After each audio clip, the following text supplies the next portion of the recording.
Simon & Schuster Audio presents The Art of Flaneuring, How to Wander with Intention and Discover a Better Life by Erika Owen, read by Arndt. Introduction. What on earth is flaneuring? You know those feelings that often have a German word associated with them? Words that you have no chance of pronouncing correctly? Take Fremdschämen, for example. This word defines a feeling we all have experienced. A deep shame for someone else in an uncomfortable situation. One that doesn't exactly involve us. A stranger tripping and falling, spilling his entire coffee on the innocent bystander dressed in white in front of him.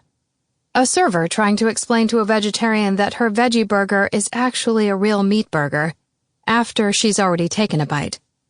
Your manager berating one of your coworkers about something that wasn't his fault.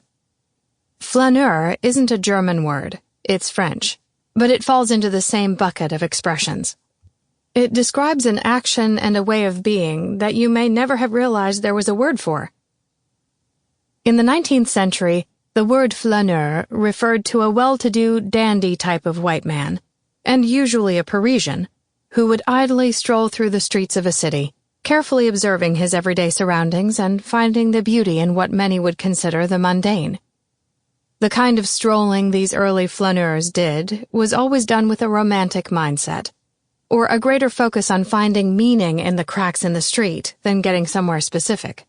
And more often than not, it was also done while slightly drunk. But much like the beloved Danish concept of Hygge, which emphasizes the value in being comfy and cozy, behaving like a flaneur, something the French originally called flânerie, and many have since colloquially started calling flaneuring, without the diacritic over the A, can also be a lifestyle. Over the years, and as more and more people have discovered flaneuring's many benefits, to flaneur has evolved to more generally mean to wander with intention, or, in other words, to be intentionally aimless. Flaneuring, essentially, is taking a walk for the sake of taking a walk. Not to stop by the bank, not to get some exercise, not to get directly from point A to point B.